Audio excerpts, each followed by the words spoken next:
నేను చిన్నగా ఉన్నప్పుడు ఎప్పుడు సినిమా థియేటర్కి వెళ్ళినా ప్రధానమంత్రులు ముఖ్యమంత్రుల విదేశీ పర్యటనలు లేకపోతే తీసుకున్న గొప్ప కార్యక్రమాలకు సంబంధించిన వాటిని చూయించేది.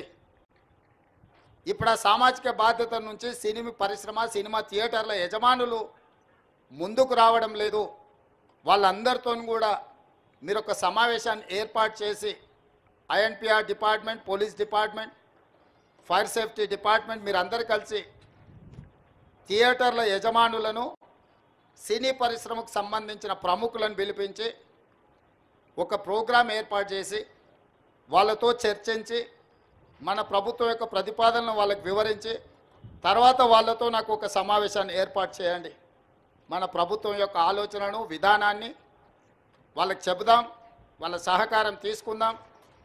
వాళ్ళతో పాటు మా మీడియా మిత్రులకు కూడా మీరు కూడా అప్పుడప్పుడు మీ టీవీలల్లో మీ పేపర్లల్లో సోషల్ రెస్పాన్సిబిలిటీ కింద ఎట్లయితే కార్పొరేట్ కంపెనీలు సిఎస్ఆర్ ఫండ్స్ అభివృద్ధి కోసం ఇస్తున్నారో సోషల్ రెస్పాన్సిబిలిటీ కింద మా టీవీ ఛానల్ మిత్రులను కూడా అప్పుడప్పుడు ఉచితంగా ఈ యాడ్స్ను మీరు ప్రదర్శించండి. ఎందుకంటే ఇది ఎవరి కోసమో కాదు, సమాజం కోసం సామాజిక బాధ్యతతోనే మనం చేపడుతున్న బాధ్యత. మన కోసమే కాదు, మన పిల్లలు వాళ్ళ భవిష్యత్ తరాల కోసం మనం చేస్తున్న ఒక కార్యక్రమం.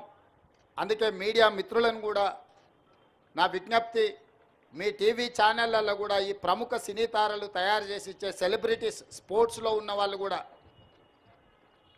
ఎవరెవరైతే పివి సింధు కావచ్చు, సానియా మిర్జా కావచ్చు, ఇట్లా చాలామంది క్రీడాకారులు వాళ్ళందరి నుంచి కూడా ఇట్లాంటివి సపోర్ట్ తీసుకొని వాటిని టీవీలలో ఉచితంగా మీరు ప్రదర్శించాలని ప్రభుత్వం తరఫున విజ్ఞప్తి చేస్తున్నా.